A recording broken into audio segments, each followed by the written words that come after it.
The concept of tabula rasa, introduced by John Locke in his essay concerning human understanding, posits that the human mind at birth is a blank slate, free from any pre-existing ideas or knowledge. According to Locke, all knowledge is acquired through experience, primarily through sensory input and reflection upon those experiences. This empiricist view argues that human behavior, personality, and intellect are shaped entirely by the environment and external influences. Locke's theory laid the foundation for modern education and psychology, emphasizing the malleability of human nature and the importance of learning and experience in shaping individuals. But Carl Jung's refutation of the tabula rasa concept presents a more complex view of human nature. Jung believed that human beings are not born as blank slates, but instead carry within them a vast and rich unconscious filled with inherited psychological structures, which he termed the collective unconscious. According to Jung, this collective unconscious consists of archetypes, universal, inherited patterns of behavior, thought, and feeling that shape our perceptions, behaviors, and reactions to the world from birth. While Locke's idea suggests that individuals are entirely shaped by their experiences, Jung's perspective argues for a more intrinsic dimension to human development, one that includes deep psychological predispositions that cannot be fully explained by external influences alone. The debate between these two perspectives, Locke's environmental determinism versus Jung's acknowledgement of inherited psychological structures, invites us to consider the complexities of human development. On one hand, Locke's theory of tabula rasa emphasizes the role of nurture and education, advocating that anyone, regardless of their background, can be molded into a rational and moral being through proper experiences and learning. This idea has been supported by various studies in the field of behavioral psychology, which demonstrate the significant impact that early childhood environment and education can have on cognitive and emotional development. For example, research on neuroplasticity, the brain's ability to reorganize and form new connections in response to experiences, offers evidence that supports Locke's notion that the mind is shaped by external stimuli. However, Jung's challenge to this view introduces the concept of nature, the idea that certain behaviors, emotions, and cognitive tendencies are inherited and deeply rooted in the unconscious mind. Jung's theory of archetypes, such as the mother, the hero, or the shadow, posits that these patterns are universal and emerge in all cultures and individuals, regardless of their personal experiences. Jung believed that these archetypes are not learned, but are instead instinctual, deeply embedded in the psyche, and passed down through generations. This idea aligns with modern studies in genetics and epigenetics, which have shown that certain psychological traits and predispositions can be inherited and influence behavior from birth. One critical area where Jung's refutation of tabula rasa finds support in the study of inherited psychological and behavioral traits.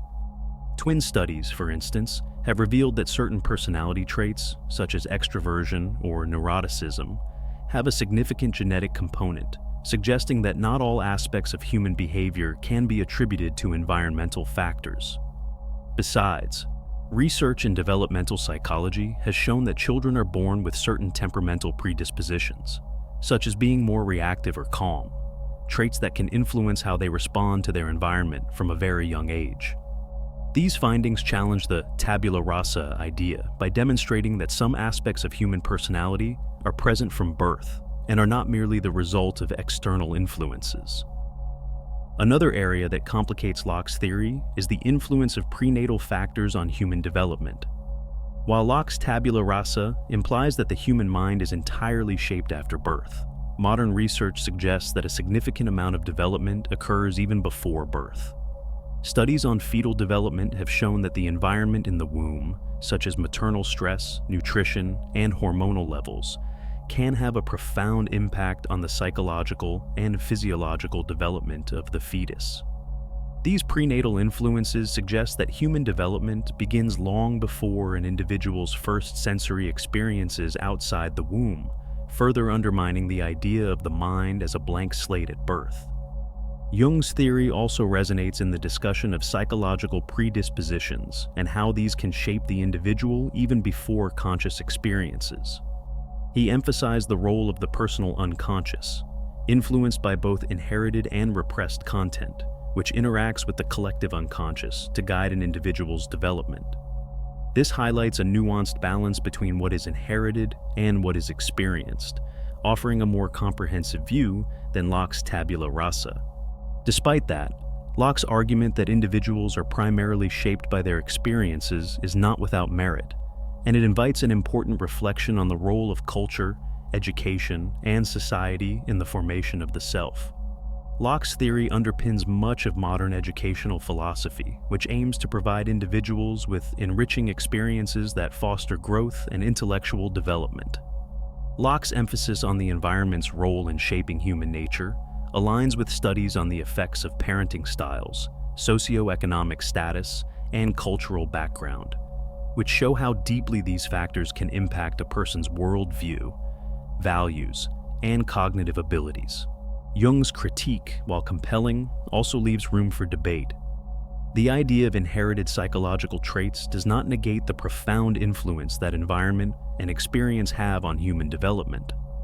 The existence of archetypes, or inherited psychological structures, does not imply that individuals are bound by these forces.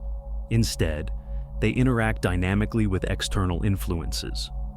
For instance, while certain archetypal patterns may influence our initial reactions to situations, the way we navigate those experiences, the values we adopt, and the choices we make are still largely shaped by our environment, as Locke would argue.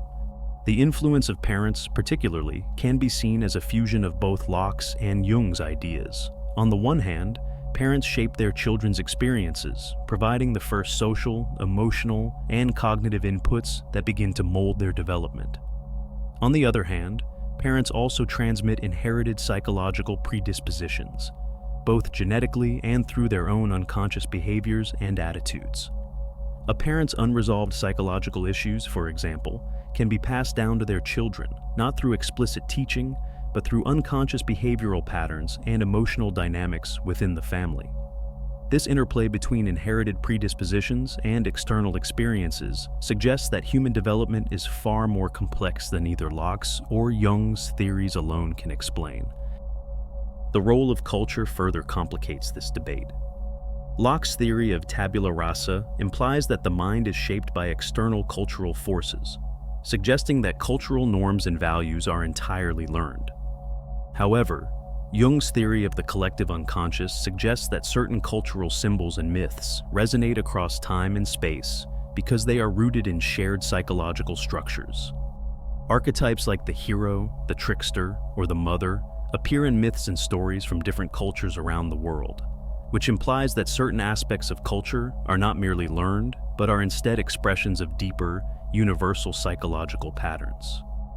As a conclusion, while Locke's theory of tabula rasa offers valuable insights into the importance of environment, education, and experience in shaping human nature, Jung's critique introduces a crucial understanding of the inherited and unconscious aspects of human development.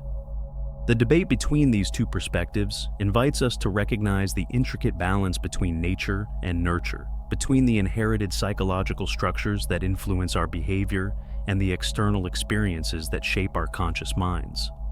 Both Locke and Jung offer important contributions to our understanding of human development, and a more nuanced view suggests that the truth lies not in one theory alone, but in the dynamic interplay between both.